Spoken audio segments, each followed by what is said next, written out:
Welcome, friends. I count it a privilege to speak to you in this like manner, and I am humbled that you would listen.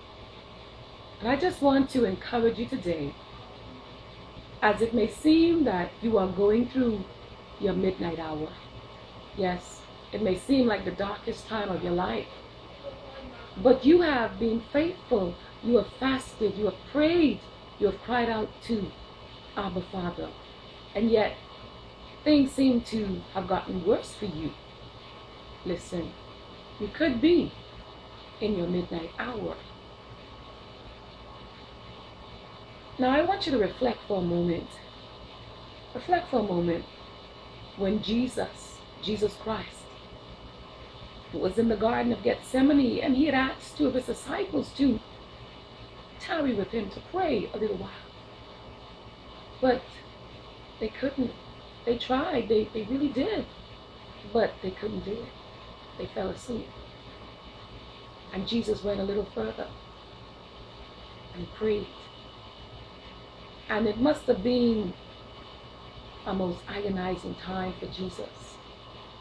But aren't you glad that Jesus prayed? And reflect on the time that on the cross. Yes, on the cross. But back up a little while right here. Or, like the saying says, stick it in there.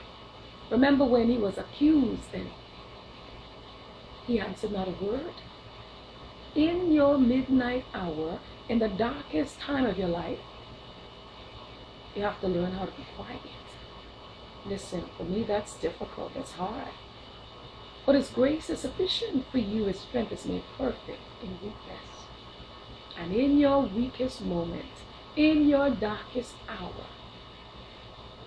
God is able to sustain you. But you've got to cry out to him and look to him. See, because your midnight hour, your darkest hour, brings you to that point of trusting in the true and the living God. Not in the woman of God or the man of God. Not in the pastor. And it's good to trust in them at some point. But seek first the kingdom of God and his righteousness. And you remember what David said. David said, thou wilt show to me the path of life. And that in his presence is fullness of joy, and at his right hand there are pleasures forevermore. God is calling you into that place of intimacy. God is calling you into that place where you can just trust him. Excuse my expression. All hell may seem to be breaking loose all around you in the darkest hour. But God is calling you to trust in him. To be still and know that he is God. To be still and know that his presence surrounds you. David said, though I walk in the midst of trouble, thou wilt revive me. So in your darkest hour, it's only a test.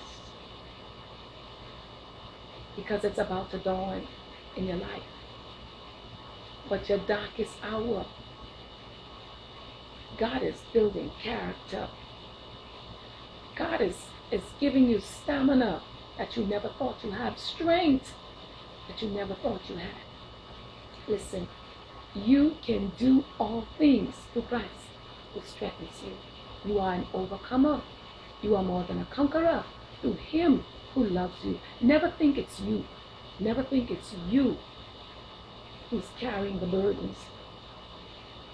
Jesus said, take my yoke upon me and learn of me. God doesn't want you to carry the heavy load and the burdens of the day and the cares of this life. Casting all your cares upon him, for he careth for you. Oh, come on, wherever you are, begin to just worship the Lord. Begin to give him thanks. Begin to give him praise. Begin to worship him. Begin to rest in him. Listen, be encouraged. You are not alone. Jehovah Shammah is there with you. And he promised to be there. He promised never to leave you, never to forsake you. He's there. He's with you. And I pray, my prayer for you today is that God will give you the endurance that you need to endure your darkest hour, to experience the great morning, the dawning of morning in your life, to see the landscape He has destined for you, the blessings that He has for you to materialize, to manifest in your life. This is Margaret C. Mulling saying, I love you, and until next time, continue to persevere in your darkest hour.